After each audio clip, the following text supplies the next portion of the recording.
Good morning class. Energy stored in capacitor की, इन inductor की हम बात कर चुके थे और इसका जो फॉर्मूला निकल गया था it was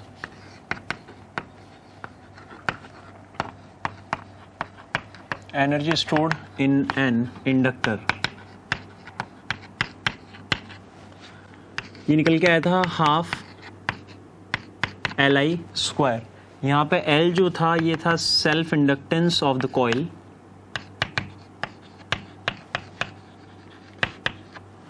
I current flowing in the coil।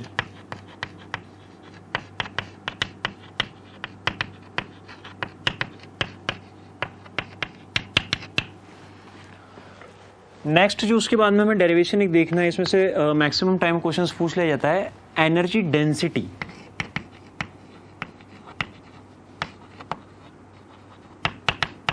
Of coil, या आप इसे इंडक्टर भी बोल सकते हैं।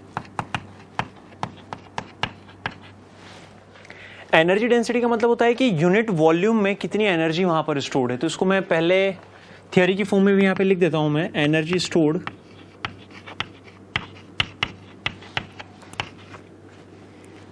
Divide by volume.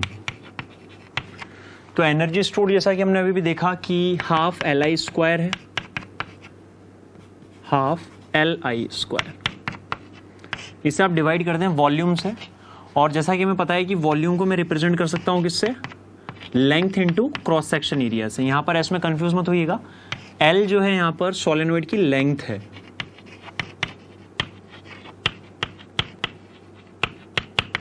Length of solenoid, and S is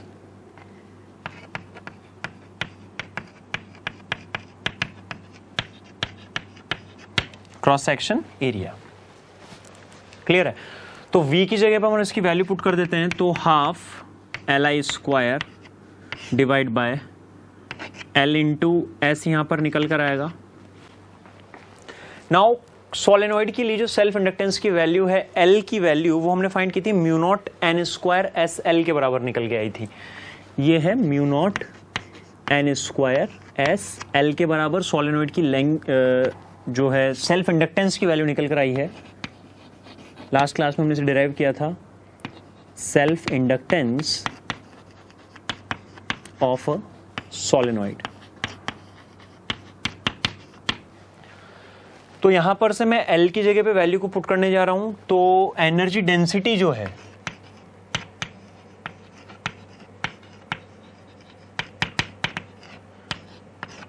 UB से हम इसे रिप्रेजेंट कर रहे हैं। U यानी कि जब भी पोटेंशियल एनर्जी की बात आती है तो एक कन्वेंशन बना हुआ है कि हम उसे U से रिप्रेजेंट करेंगे।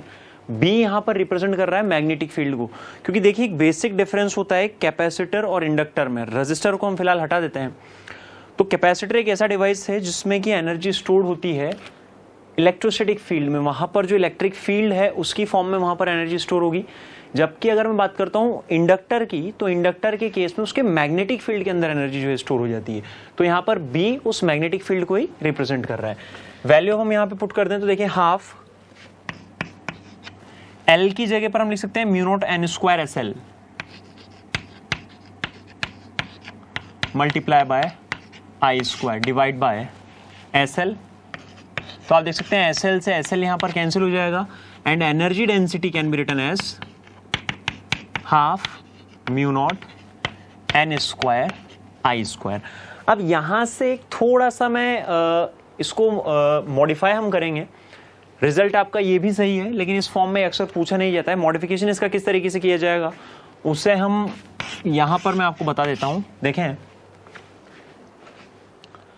एनर्जी डेंसिटी की वैल्यू आपने निकाली है, it is half mu naught N square I square.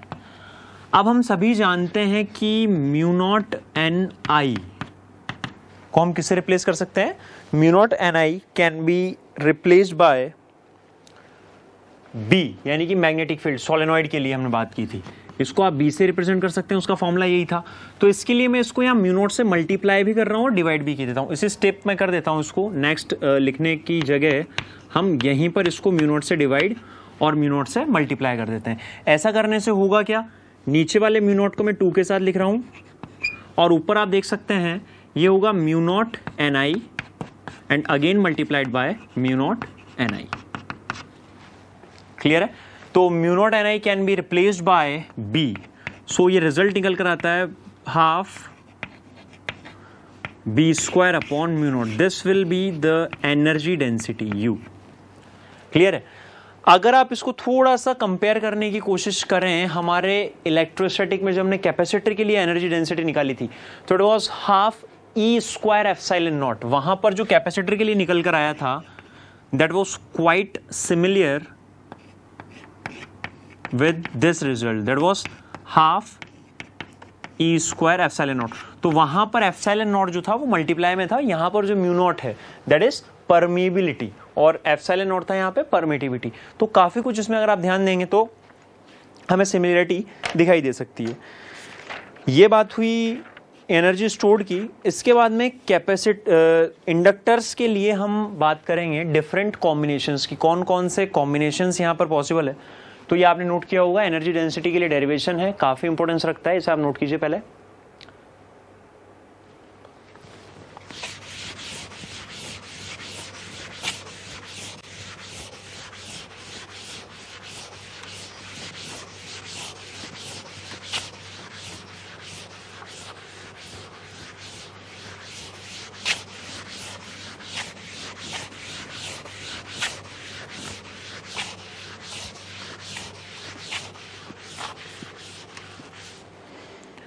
हम बात करते हैं डिफरेंट कॉम्बिनेशंस ऑफ इंडक्टर।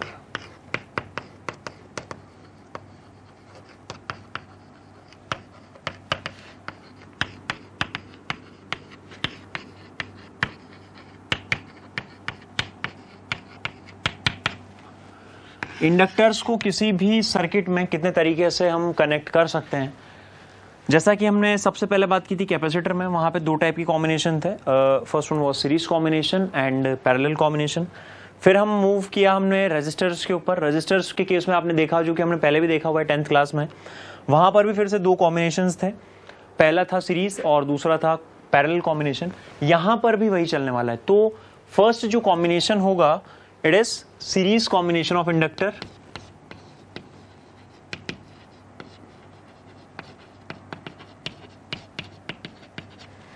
और सेकंड जो हम बात करेंगे इट विल बी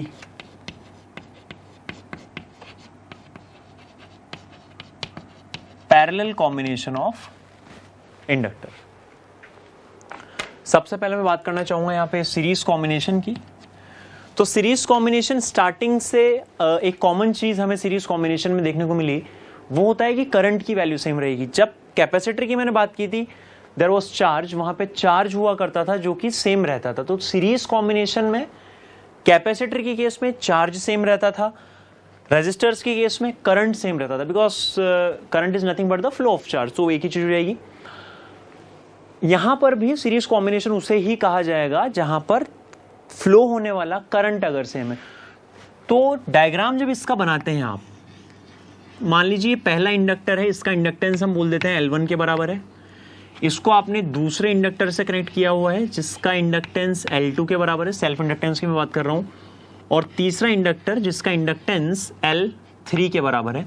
इनको इस तरीके से कनेक्ट किया गया है कि सभी में फ्लो होने वाला करंट सेम रहता है। क्लियर है? V इनके अक्रॉस जो है पोटेंशियल लेट से अप्लाई किया गया है, तो हम बोल सकते हैं कि ये इस तरीके से कनेक्टेड है कि सभी में फ्लो होने वाला करंट यहां पर सेम निकल कर आएगा। फर्स्ट इंडक्टर के अक्रॉस लेट से इसमें करंट I फ्लो कर रहा है। क्लियर है? यहां पे I करंट इसमें एंटर कर रहा है, तो I करंट यहां से टर्मिनेट हो जाएगा। नाउ मैं मान लेता हूं कि फर्स्ट इंडक्टर के अक्रॉस जो पोटेंशियल ड्रॉप है, जो वोल्टेज डिफरेंस है, ये V1 निकल कर आता है। इसी तरीके से सेकंड इंडक्टर के अक्रॉस वोल्टेज ड्रॉप V2 और थर्ड इंडक्टर के अक्रॉस जो वोल्टेज ड्रॉप निकल के आता है इट इज V3। तो हम यहां से लिख सकते हैं कि V1 plus V2 plus V3 is equals to going to be V। इन तीनों का एडिशन किसके बराबर आना चाहिए? V के बराबर यहाँ पे आ जाना चाहिए।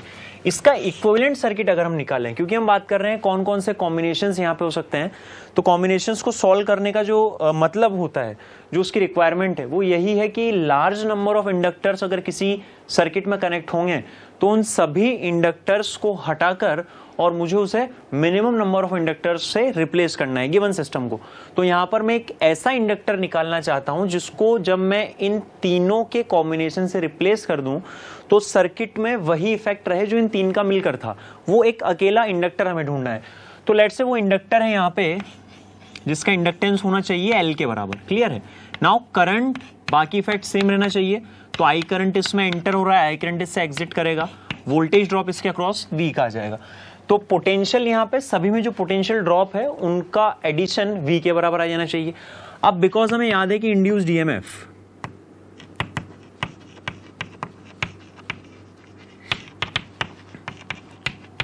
अक्रॉस इंडक्टर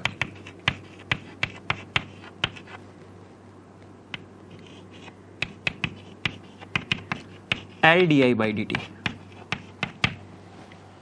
क्लियर है? सो यहां पे करंट तो सभी में सेम है, तो इसको मैं V1 को रिप्लेस कर सकता हूं। V1 can be replaced bye L1 dI/dt। V2 को आप रिप्लेस कर सकते हैं L2 dI/dt से। V3 को आप रिप्लेस कर सकते हैं L3 dI/dt से। और V को, खास बात, आप रिप्लेस कर सकते हैं L dI/dt से। ये यहां से रिलेशन निकल कर आया है कि जो एक आपने इंडक्टर लगाया है जिसका इंडक्टेंस L है, सेल्फ इंडक्टेंस जिसका L है, उसको आप रिप्लेस कर सकते हैं L dI/dt से। इन सभी इक्वेशंस को सॉल्व आप करें। इसे बोल दीजिए इक्वेशन 1 और इन्हें बोल दीजिए इक्वेशन नंबर 2। वैल्यू में पुट कर रहा हूं यहां पे फ्रॉम इक्वेशन 1 एंड 2। ये निकल कर आएगा L1 dI/dt plus L2 dI/dt plus L3 dI/dt और ये होगा यहाँ पे L dI/dt के बराबर। तो rate of change of current सभी में सेम निकल कर आएगा यहाँ पे, क्योंकि कॉम्बिनेशन कौन सा है? Series combination. ये सभी एक दूसरे को कैंसिल करेंगे तो L will be equals to L1 plus L2 plus L3। यानी कि यहाँ से एक बहुत ही खास रिजल्ट निकल कर आता है कि अगर इंडक्टर्स सीरीज में कनेक्टेड हैं तो इक्विवेलेंट इंडक्टेंस जो उसका निकल कर आएगा, it will be going to be normal addition of inductance connected each of the inductor in the given circuit. यानी कि हर इंडक्टर का जो कि सीरीज में कनेक्टेड है, सभी के इंडक्टेंस को आप जोड़ दीजिए और वही एडिशन जो आएगा वो उनके इक्विवेलेंट इंडक्टेंस को डिनोट करता है। ये बात हुई सीरीज कॉम्बिनेशन की। इसके बाद में हम मूव करेंगे पैरेलल कॉम्बिनेशन के ऊपर। आई होप ये नोट किया होगा आपने। इसे यहां से अब मैं रिमूव कर रहा हूं और अब हम बात करेंगे पैरेलल कॉम्बिनेशन ऑफ इंडक्टर्स की।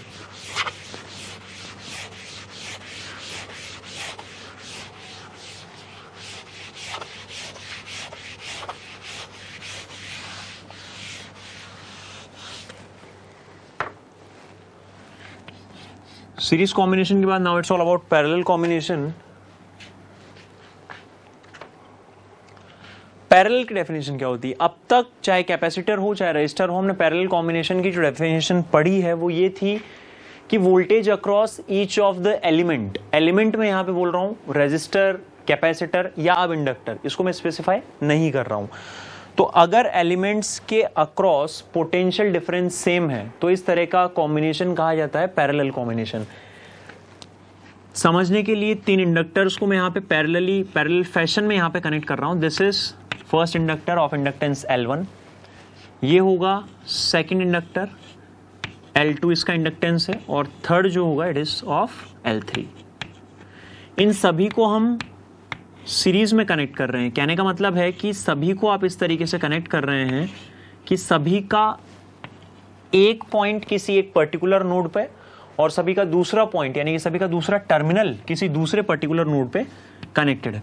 और यहाँ पे लेट्स से जो अप्लाइड वोल्टेज है वो V वोल्ट हमने अप्लाई किया हुआ है। अब पैरेलल की डेफिनेशन ही ये होती है कि हर इंडक्टर के अक्रॉस जो पोटेंशियल डिफरेंस आएगा, जो वोल्टेज ड्रॉप आएगा, it is going to be V। ये V के बराबर होगा। क्लियर है? ये चीज यहां से देखते ही क्लियर हो जाती है। डिफरेंट यहां पे कौन सी क्वांटिटी होगी? तो डिफरेंट जो होगी quantity it will B current. मान लीजिए यहां पे आई करंट एंटर हो रहा है, यहां से आई करंट टर्मिनेट होगा, लेकिन इन सभी ब्रांचेस में फ्लो होने वाले करंट की वैल्यू ये चेंज यहां पे होने वाली है। क्लियर है?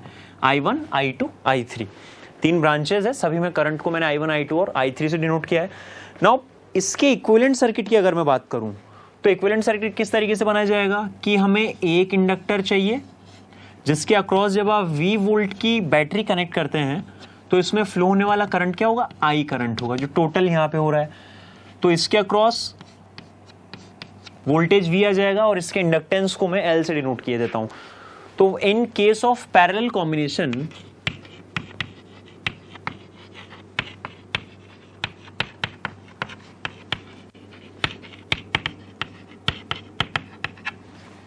Potential drop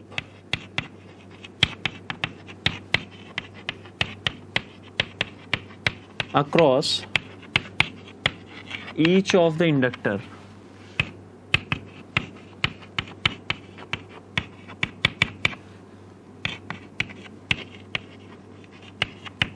will be same। ये यहां पे सेम रहने वाला है। करंट के लिए अगर हम इक्वेशन लिखें तो यहां पे आप देख सकते हैं कि I जो होगा I1 प्लस I2 और I3 इन तीनों के एडिशन के बराबर होगा, क्योंकि I ही करंट था जो तीनों पार्ट्स में डिवाइड हुआ है। इसे डिफरेंशिएट कर दीजिए तो di by D T is equals to di1 by D T plus di2 by D T plus di3 by D T. Inductance के लिए जो रिलेशन हम बार बार पढ़ते आए हैं वो रिलेशन है L is equals to V is equals to L di by D T. तो di बाई डी टी को हम किससे रिप्लेस कर सकते हैं, V अपॉन L से आप इसे रिप्लेस कर सकते हैं di बाई डी टी को। ठीक है, अब इन सभी के लिए पोटेंशियल तो सेम है, काफी यहां पे देखने से ही क्लियर है, काफी बार हम इसके बारे में बात कर चुके हैं।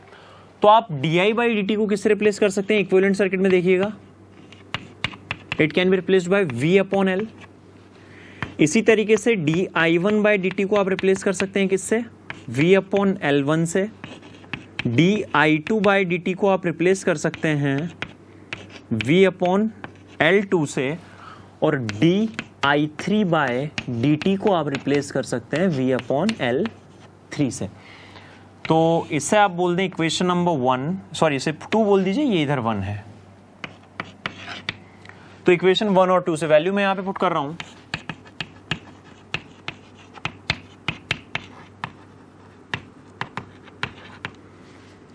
तो हम इसे लिख सकते हैं V upon L is equals to V upon L1 plus V upon L2 plus V upon L3।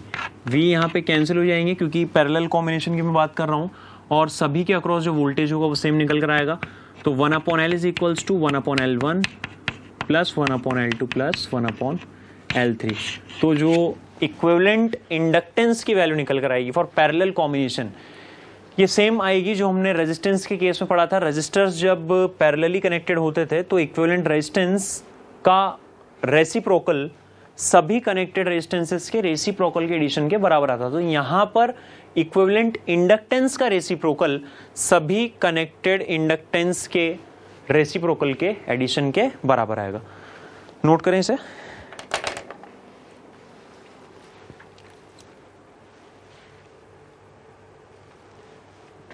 ना इसके बाद में कुछ ऐसी बातें जो आपको ध्यान रखनी है न्यूमेरिकल करने के पॉइंट ऑफ व्यू से, कि अगर मान लीजिए सेल्फ इंडक्टेंस आपको दिया हुआ है और म्यूचुअल इंडक्टेंस भी हमें दिया हुआ है, तो किस तरीके से कॉम्बिनेशन को लिखा जाएगा।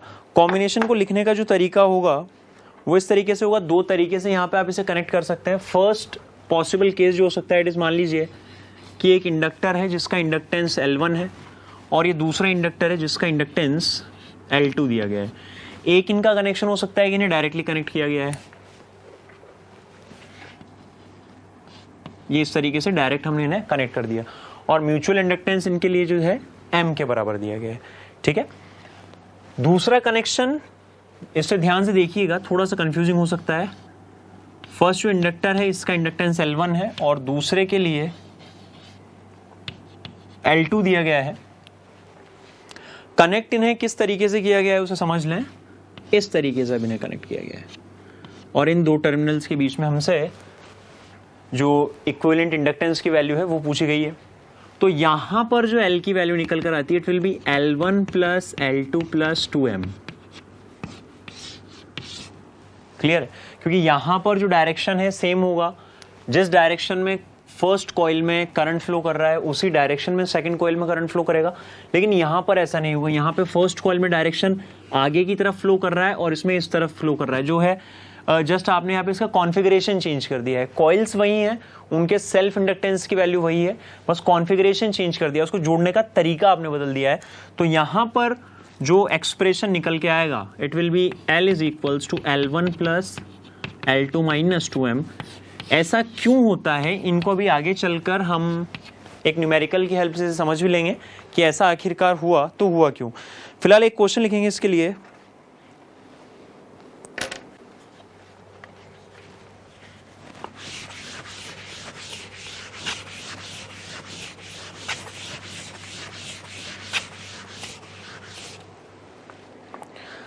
Equivalent inductance of two inductors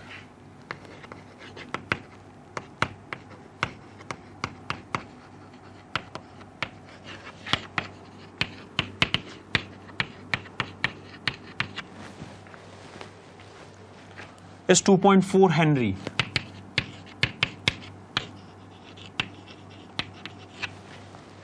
When connected in parallel.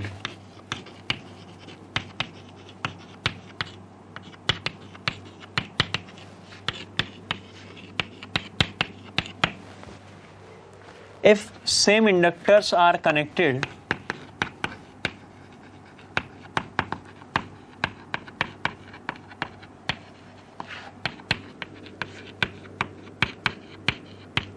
in series,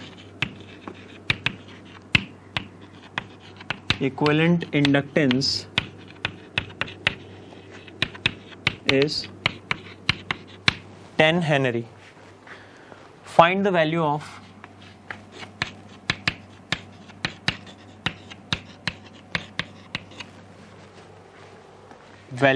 inductance of both the inductors.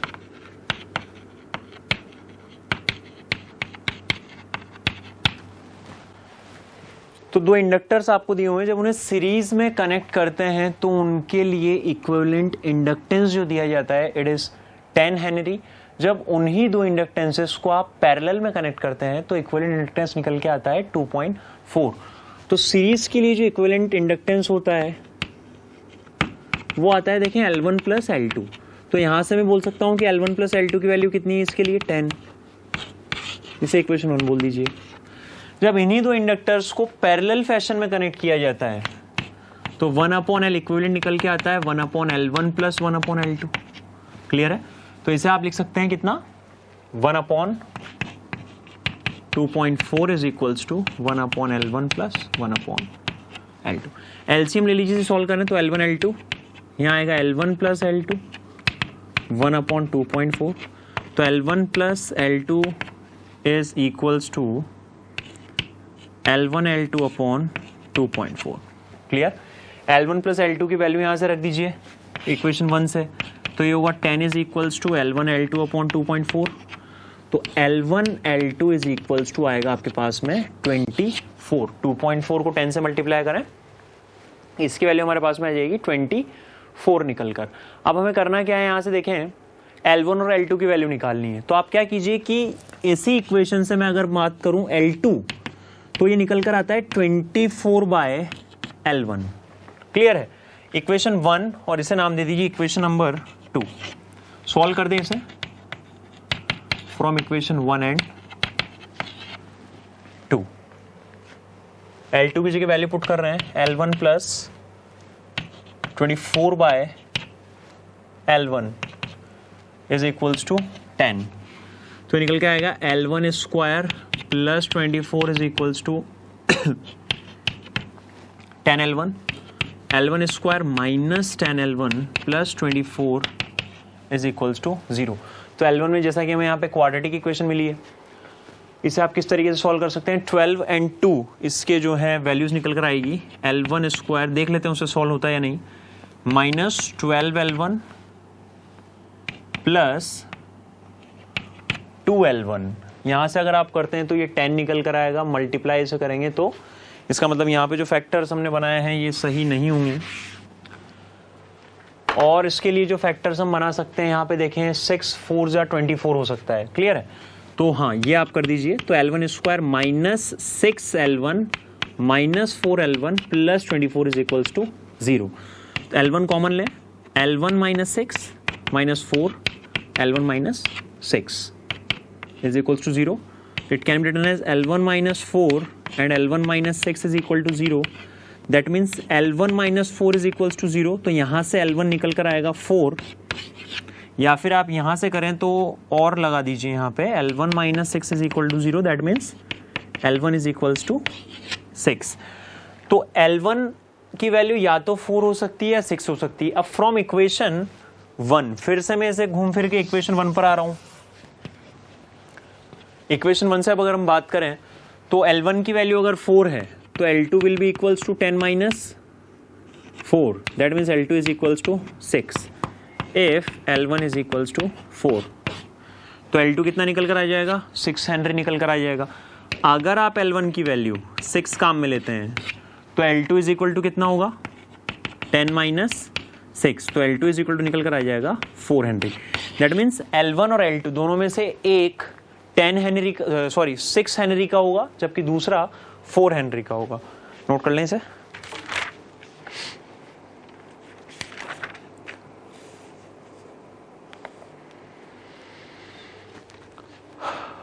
Now इसके बाद में हम बात करेंगे चार्जिंग डिस्चार्जिंग की, कि किस तरीके से करंट जो है वो सेटअप होता है किसी भी इंडक्टर में और किस तरीके से वो डिक्रीज करता है, किस तरीके से डीके होगा करंट का, टाइम लैग वहाँ पे एक जनरेट होता है। ये एक इम्पॉर्टेंट टॉपिक है। इससे काफ़ी कुछ हमें थोड़ा सा वर्किंग के बारे में और नॉलेज मिलेगी कि इंडक्टर के बारे में जो हम एक हाइपोथेटिकल सी सोच हमारी हो जाती है कि क्या है ये, किस तरीके से काम करता होगा, किस तरीके से इसमें इंड्यूस्ड ईएमएफ जो है प्रोड्यूस होता है, किस तरीके से आप उसको बैक ईएमएफ क्यों बोलते हैं, वो चीज़ें यहाँ पे थोड़ी सी अब क्लियर होगी जब इक्वेशन की हेल्प से हम समझेंगे और ग्राफ जब हम इसका बना लेंगे तो फिर थोड़ा सा आप और पास पहुंच पाएंगे इंडक्टर के और थोड़ा सा उसकी वर्किंग को विजुअलाइज कर पाएंगे। तो सबसे पहले हम बात करेंगे combination of inductors and resistors.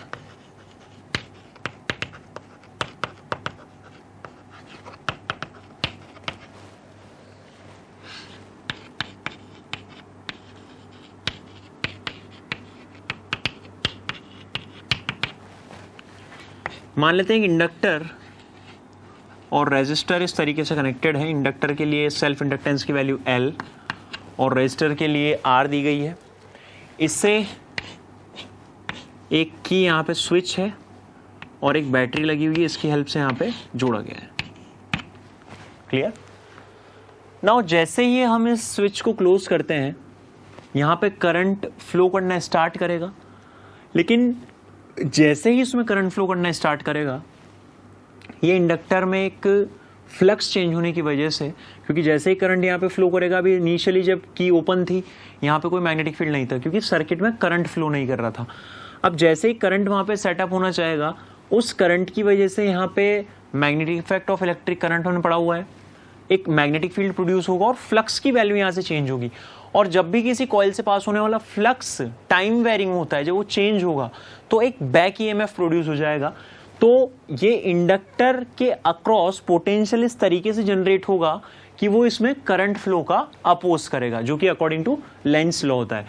तो इक्वेशन जो आपके पास बनेगी इससे क्लोज करते it will be E is equals to voltage drop across inductor plus voltage drop across resistor. ये जो होगा टोटली यहाँ और यहाँ ड्रॉप हो जाएगा। क्लियर है?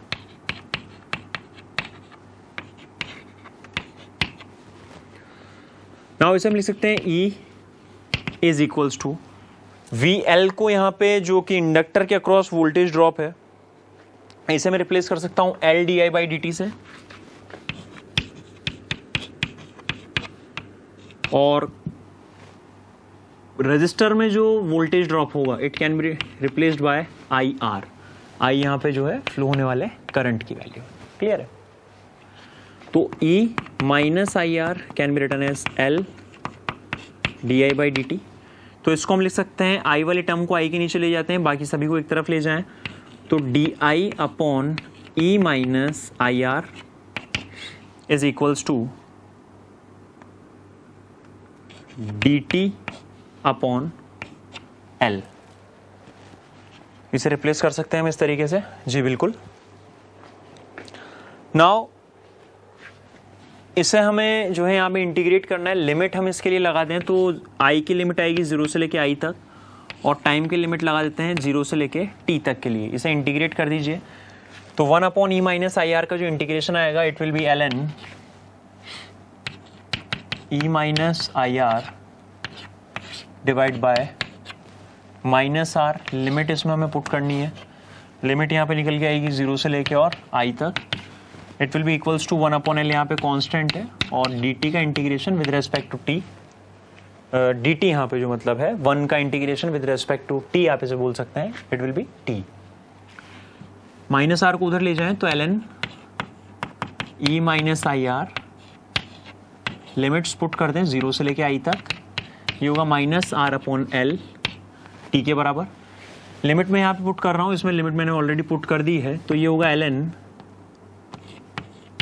e minus I are upper limit minus ln e minus 0। i की वैल्यू अब हमें 0 पे पुट करनी होगी यहाँ पे, r अपॉन एल टी के बराबर ही आ जाएगा। यहाँ पे log की प्रॉपर्टी अब मैं लगा रहा हूँ, तो हमें पता है log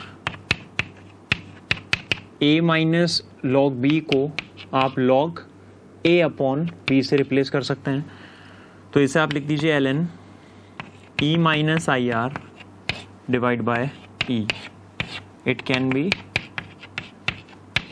again written as e minus I R upon e और minus R upon L T. Clear? तो e minus I R is equals to e minus R upon L T. यहाँ पे l अपॉन आर को एक नई quantity टॉ से मैं replace कर देता हूँ, and toe is time constant. जो यहाँ पे एक वैल्यू हमने कैपेसिटर के केस में भी वैल्यू हमने पुट की थी, टाइम कांस्टेंट। तो l अपॉन आर को आप किससे रिप्लेस कर दीजिए? टॉ से। ये क्या होगा?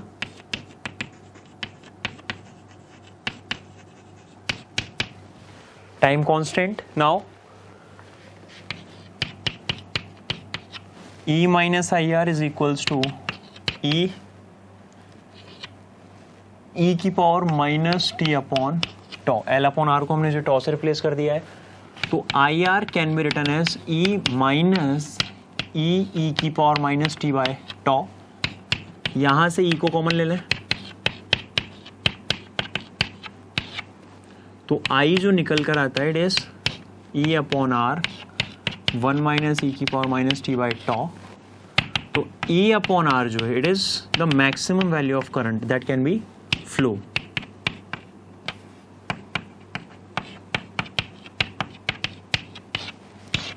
तो इस तरीके से ये करंट का रिलेशन हमने निकाला है टाइम के साथ में। इसको अगर आप ग्राफिकली इसको रिप्रेजेंट करना चाहें तो इसका ग्राफ इस तरीके से निकल कर आता है।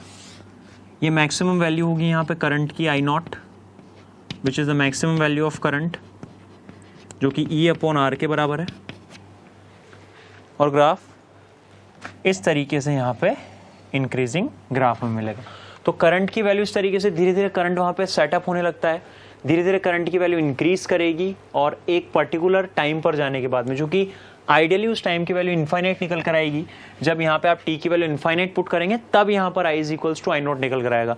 तो ideally t is equals to infinity पे, यानी कि जैसे हम प्रैक्टिकल कंडीशन में अगर बोले हैं तो कुछ देर के बाद में जब करंट फ्लो होता रहता है, बैटरी को कनेक्ट करते ही है, उसके कुछ देर बाद हम देखते हैं वहाँ पे एक करंट जो सेटअप है मैक्सिमम वैल्यू उतना ही फ्लो करने लग जाता है, और वो तब होगा जब इंडक्टर यहाँ पे करंट के फ्लो को रेजिस्ट करना यहाँ पे बंद कर देगा। तो इसलिए बोला जाता है कि इंडक्टर कुछ समय के बाद में, कुछ टाइम लैप्स होने के बाद, कुछ देर के बाद में एज ए शॉर्ट सर्किट वहां पे काम करने लगता है, क्योंकि करंट की वैल्यू मैक्सिमम हो जाएगी, कोई अपोज वहां पे नहीं होगा। करंट जैसे ही चेंज होना बंद करेगा, इंडक्टर का जो बैक ईएमएफ जो प्रोड्यूस हो रहा था वो भी बंद हो जाएगा, और उसकी वजह से बैक ईएमएफ नहीं होने की वजह से करंट अपनी मैक्सिमम वैल्यू में कंटिन्यूसली किसी भी सर्किट में फ्लो करता रहेगा। नाउ ये बात तो हुई करंट सेटअप की। अब थोड़ी सी हम डीके की भी बात कर लेते हैं। डीके ऑफ करंट किस तरीके से होगा, यानी कि करंट की वैल्यू अब जब आप डिस्चार्ज करेंगे सर्किट को, यानी कि बैटरी को मैं हटा रहा हूं, और इंडक्टर जो कि रेजिस्टर से कनेक्टेड था, उनके ही दोनों टर्मिनल्स को आपस में हम ज्वाइन कर देते हैं, उनके दोनों टर्मिनल्स को हम आपस में कनेक्ट किए देते हैं।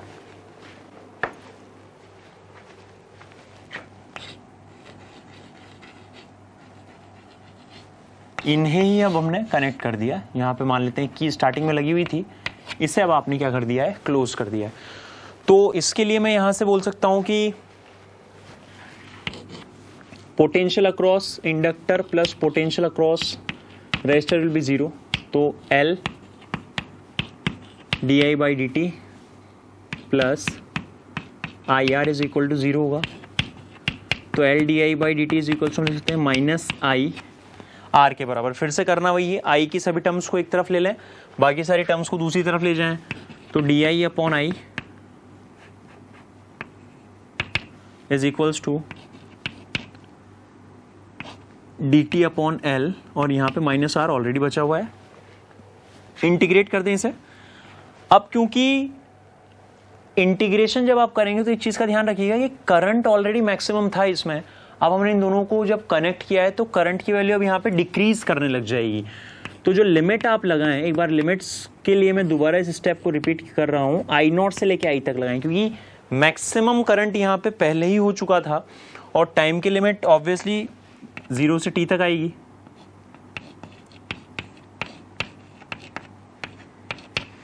क्लियर है? तो 1/i यानी कि ln i, लिमिट लगाएंगे I0 से लेके I तक is equals to minus R upon L T. Limits put कर दें तो ln i minus ln I0 is equals to minus R upon L T. Logarithms की property ln i upon I0 इसे मैं लिख सकता हूं minus R upon L T.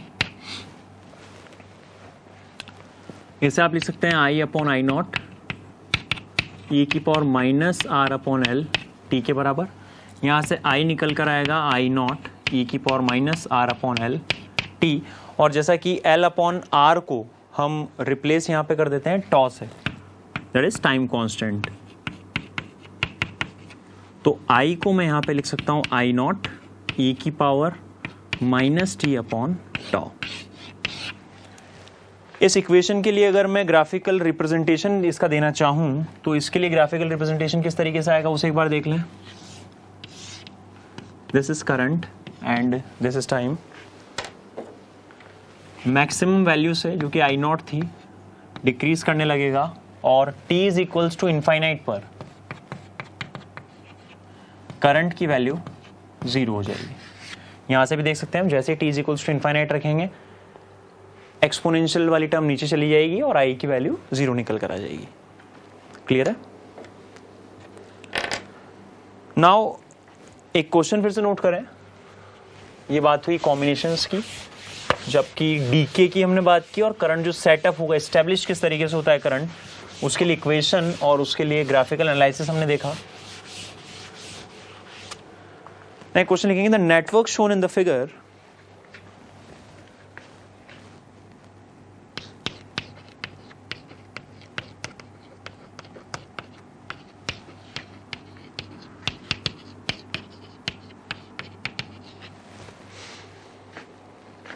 is part of a complete circuit.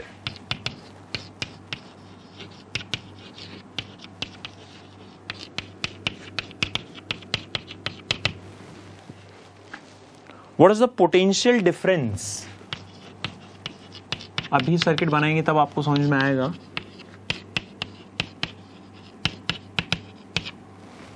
What is the potential difference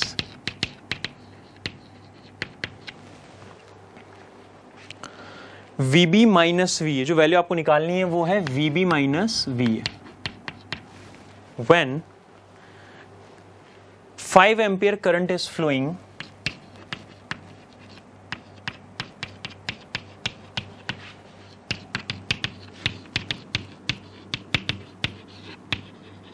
and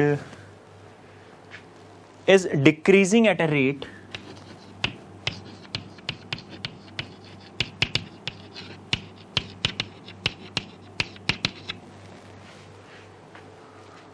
(10⁻³ ampere per second circuit यहाँ पे आपको जो है दिया गया है,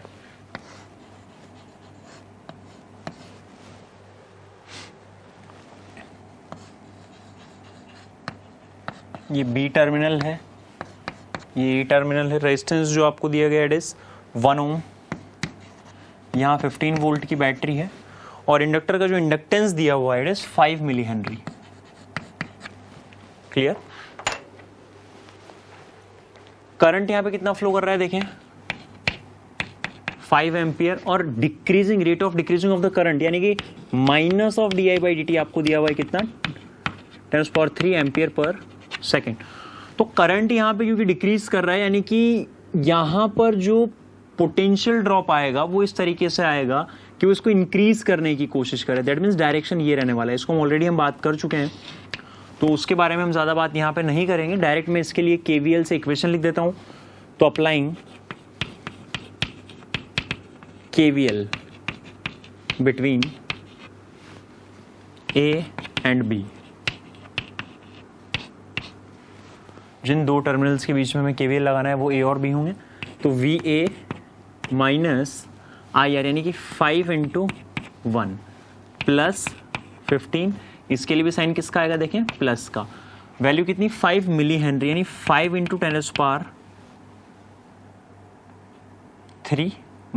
5 मिली। और जो इसके अक्रॉस पोटेंशियल हमें लिखना है क्योंकि पोटेंशियल के लिए इक्वेशन में लिख रहा हूं ये होता है LdI/dt। क्लियर है? तो यहां पर देखें ये तो L की वैल्यू है, dI/dt हमें कितना दिया गया है देखें 10⁻³ इज इक्वल्स टू कितना निकल कर आएगा VB। तो VA -5 + 15 + 5 is equals to VB। तो VB - VA की अगर मैं बात करूं तो it is going to B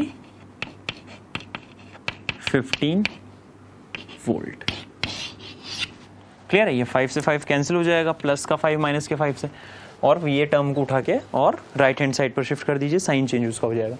तो VB - VA की जो वैल्यू निकल कर आएगी इट इज 15 वोल्ट। तो इस तरीके से आसानी से KVL लगाकर आप इसे सॉल्व कर सकते हैं।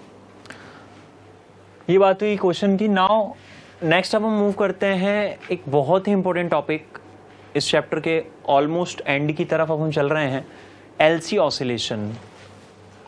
LC ऑसिलेशन एक टॉपिक निकल कर आता है और इसको समझना थोड़ा सा इसलिए ज़्यादा ज़रूरी हो जाता है क्योंकि इलेक्ट्रोस्टैटिक और मैग्नेटिज्म पढ़ने के बाद में जब हम देखते हैं कि दोनों के बीच में कुछ ना कुछ सिमिलरिटीज़ हमने देखी थी, जैसे कि कुछ कॉन्स्टेंट्स हैं, वैल्यूज़ उनके ऑब्वियसली अलग है लेकिन काम उनका लगभग एक सा होता है। तो जो आप दोनों चैप्टर्स को पढ़ चुके होंगे तो उन दोनों को आप आपस में रिलेट कर सकते हैं, क्या उनकी फंक्शनिंग है। नाउ ये टॉपिक ऐसा है तो दोनों ही चीज़ों को आपस में इंटरकनेक्ट कर देता है। ये इक्वेशन निकल कर आएगी, उसे जेई के पॉइंट ऑफ व्यू से समझना बहुत इंपॉर्टेंट है। किस तरीके से हम बात करें इस इक्वेशन के लिए, तो अब मैं क्या कर रहा हूं, यहाँ पे एक कैपेसिटर था जिसको मैंने फुली चार्ज किया हुआ है, समझेंगे इसे। LC ऑसिलेशन में बात कर रहा हूं।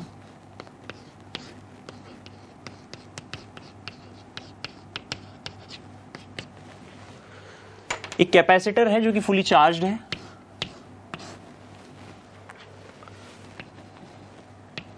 इसको मैंने एक इंडक्टर से कनेक्ट किया है। तो यहां जो आपने हेडिंग लिखा है LC ऑसिलेशन, यहां पे L तो है ये इंडक्टर और C है यहां पे ये कैपेसिटर। तो कैपेसिटर का कैपेसिटेंस है C, इंडक्टर का इंडक्टेंस है L, और यहीं से इस टॉपिक का नाम हमने रख दिया है कि LC ऑसिलेशन है। अब LC ऑसिलेशन होता क्या है, मान लीजिए कि इसे t = 0 पे आपने कनेक्ट किया है। मान लेते हैं इसे t = 0 पे हमने क्या किया है, कनेक्ट किया है। यहाँ पे प्लस प्लस होगा, यहाँ minus, because capacitor was fully charged. Current इसमें फ्लो करने लग जाएगा। अब जब करंट यहाँ फ्लो करने लगेगा तो उसकी इक्वेशन को मैं किस तरीके से लिख सकता हूँ वो देखें एक बार, वो समझने वाली बात होगी। KVL यहाँ पे लगा रहा हूँ तो potential difference across capacitor plus potential difference across inductor, इन दोनों का एडिशन 0 के बराबर होगा। किसी भी क्लोज्ड लूप के लिए अगर हम पोटेंशियल की इक्वेशन लिखते हैं तो हमेशा किसके बराबर निकल कर आती है, 0 के बराबर निकल कर आती है। Potential across capacitor it will B Q/C और VL की वैल्यू -L dI/dt निकल कर आएगी। क्लियर है? नाउ I जो होता है आपके पास में ये dQ/dt होता है, बट यहां पर जो चार्ज है वो डिक्रीजिंग है, चार्ज की वैल्यू क्या होती जाएगी, यहां पे डिक्रीज करती जाएगी। तो मैं यहां पे आई को रिप्लेस कर रहा हूं किससे, minus D Q by D T से। माइनस का साइन क्यों आया उसे समझ लें, चार्ज यहां पे डिक्रीजिंग है, क्लियर है। तो ये निकल कर आएगा, जब आप यहां वैल्यू रखेंगे तो it can be written as Q by C minus L D by D T of D Q by D T. ये माइनस की टर्म थी D Q by D T वाली, ये माइनस इसे प्लस यहां पे कर देगा, क्लियर है। तो ये माइनस को हमने प्लस में कर दिया है, इज इक्वल टू 0 आ जाएगा। इसे अब हम फर्दर क्या लिख सकते हैं, Q by C plus L D two Q by D T square is equal to 0। So it can be written as D two Q by D T square plus Q upon L C is equal to 0। ये equation काफ़ी हद तक जानी पहचानी है, SHM हमने chapter पढ़ा हुआ है 11th क्लास में, वहाँ पे जो इक्वेशन निकल कर आती थी वो हुआ करती थी, अगर आपको ध्यान हो, d2x by D T square plus omega square X 0। SHM के लिए इक्वेशन थी। यहां पर अगर मैं कंपेयर करूं,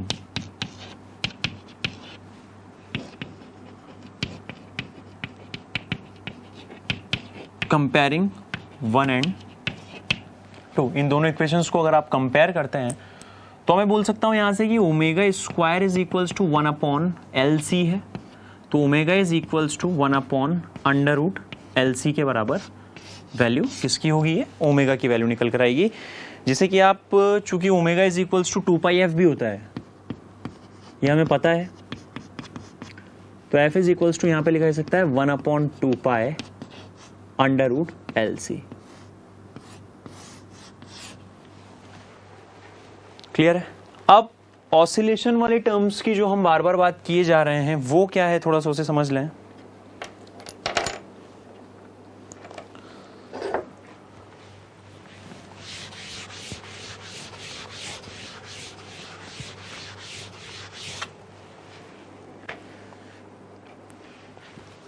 देखिए होता क्या है कि जब हम कनेक्ट करते हैं किसी कैपेसिटर को एक इंडक्टर के साथ,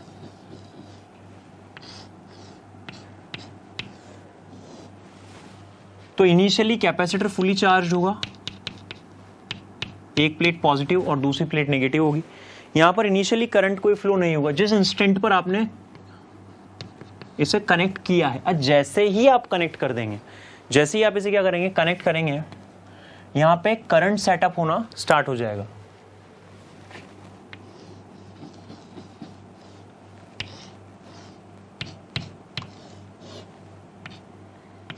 चार्ज होगा वो डिक्रीज करने लग जाएगा, करंट यहां पे सेटअप हो जाएगा, लेट्स से आई करंट यहां पे फ्लो कर रहा है, और जब इस पे करंट फ्लो कर रहा होगा तो कॉइल में, जो कि सोलेनॉइड आप बोल सकते हैं, इस कॉइल में फ्लो होने वाला करंट चेंज होगा। करंट जब चेंज होगा तो मैग्नेटिक फ्लक्स चेंज होगा, और जब फ्लक्स चेंज होगा तो वहां पे एक इंड्यूस्ड ईएमएफ प्रोड्यूस हो जाएगा। तो ये एज अ मैग्नेट तो बिहेव करेगी, सही, वो क्लियर सी बात है। धीरे धीरे आप देखेंगे कि डिस्चार्जिंग बढ़ती जा रही है कैपेसिटर की, और एक टाइम आएगा जब करंट अपने पीक पर पहुंच जाएगा। करंट की वैल्यू जो होगी इंडक्टर में, ये अपने पीक पर पहुंच जाएगी और कैपेसिटर पूरी तरीके से डिस्चार्ज हो चुका होगा।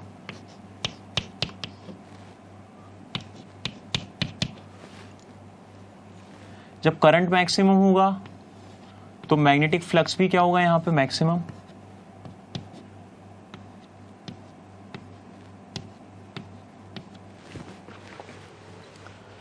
क्लियर है।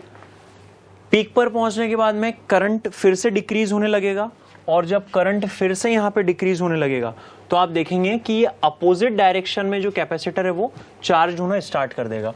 दैट मीन्स इसका रिप्रेजेंटेशन हम किस तरीके से कर सकते हैं, देखें। कैपेसिटर आप देखिए इधर अपोजिट डायरेक्शन में चार्ज करना स्टार्ट इसने कर दिया है। मैक्सिमम करंट के टाइम पे यहां पे जो है चार्ज स्टोर्ड 0 था, करंट का डायरेक्शन वही है।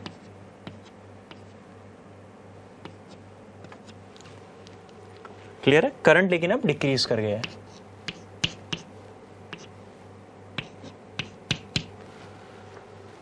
फिर एक कंडीशन कुछ देर बाद आपको मिलेगी जबकि कैपेसिटर जो है दूसरी प्लेट कैपेसिटर की पूरी चार्ज्ड हो चुकी होगी और अब यहां पे करंट सर्किट में फिर से 0 हो जाएगा और कैपेसिटर जो है अपोजिटली चार्ज हो चुका है, यानी कि ऊपर की तरफ पूरा नेगेटिव और नीचे जो प्लेट पहले पॉजिटिवली चार्ज थी वो अब नेगेटिवली चार्ज हो जाएगी और जो प्लेट पहले नेगेटिवली चार्ज थी नीचे वाली प्लेट वो पूरी की पूरी पॉजिटिवली चार्ज्ड हो चुकी होगी और करंट की वैल्यू यहां पर 0 हो जाएगी। सेम प्रोसेस फिर से रिपीट होगी। अब करंट का डायरेक्शन चेंज हो जाएगा, यहां पे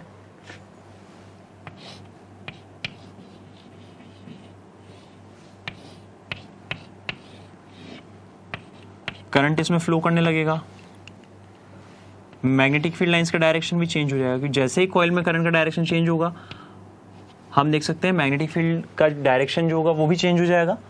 चार्ज डिक्रीज करने लगेगा फिर से क्योंकि चार्ज यहाँ पे हमने बात की डिक्रीजिंग है। इसके लिए जब आप करंट की इक्वेशन निकालते हैं I is equals to dq/dt की हेल्प से, यहां से जब आप करंट की इक्वेशन निकालेंगे तो आप देखेंगे करंट की वैल्यू इंक्रीजिंग होगी क्योंकि चार्ज यहाँ पे क्या है डिक्रीजिंग है, तो करंट की वैल्यू क्या निकल कर आएगी, इंक्रीजिंग निकल कर आएगी। फिर कुछ देर बाद आप देखें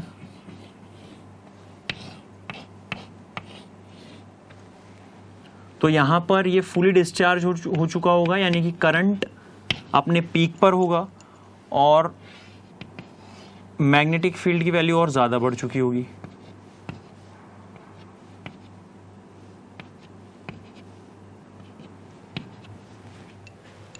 क्लियर है।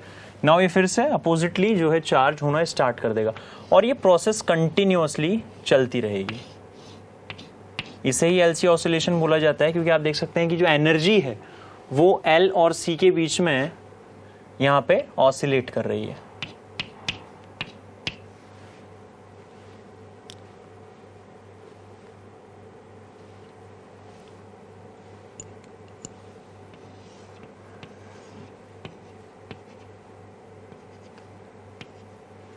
करंट की वैल्यू यहां पे फिर से डिक्रीज हो चुकी है अपनी इनिशियल स्टेज के कंपैरिजन में। तो अब अगर इनके लिए एनर्जी डायग्राम में बनाना चाहूं तो आप देख सकते हैं यहां पर पिंक कलर से मैं ड्रॉ करूंगा energy stored in magnetic field,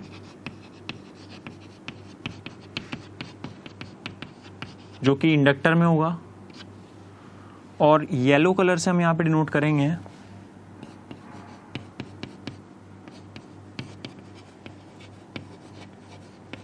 energy in electric field, जो कि कैपेसिटर में होगा। तो यहां पे आप देखें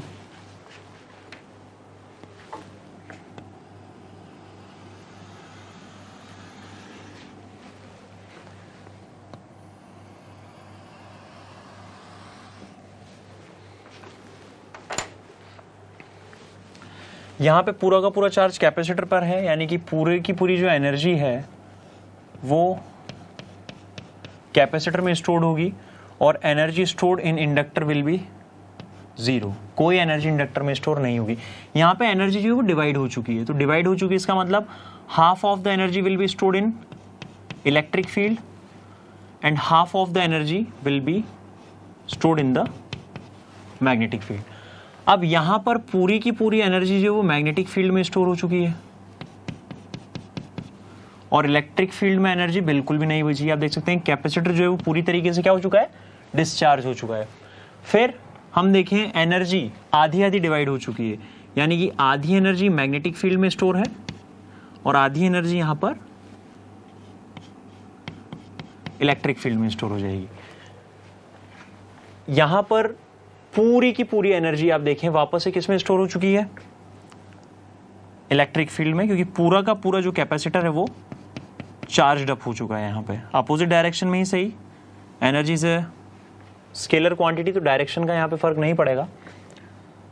फिर से आधी आधी एनर्जी है, तो आधी एनर्जी तो किसके पास है, देखें इलेक्ट्रिक फील्ड में, यानी कि कैपेसिटर के पास, और आधी एनर्जी यहां पर है मैग्नेटिक फील्ड में, यानी कि इंडक्टर के पास। अब यहां पे कैपेसिटर पूरा का पूरा डिस्चार्ज हो चुका है, that means energy stored in capacitor is 0, और पूरी की पूरी एनर्जी कहां पर स्टोर हो चुकी है? मैग्नेटिक फील्ड में, यानी कि इंडक्टर के पास। और यहां से एनर्जी फिर से सब डिवाइडेड हो चुकी है, कुछ एनर्जी इलेक्ट्रिक फील्ड में है और कुछ एनर्जी मैग्नेटिक फील्ड में इंडक्टर के पास। तो इस तरीके से इसे बोला जाएगा एलसी ऑसिलेशन, यानी कि एनर्जी जो है, जो कि एनर्जी स्टोर होती है इंडक्टर में मैग्नेटिक फील्ड में और कैपेसिटर में उसके इलेक्ट्रिक फील्ड में, वो इस तरीके से ऑसिलेट करती रहती है। पहले तो वो पूरी की पूरी मैग्नेटिक फील्ड में हो जाएगी, फिर इलेक्ट्रिक फील्ड में हो जाएगी, और इस तरीके से एनर्जी का ऑसिलेशन चलता रहेगा। नोट करें इसे।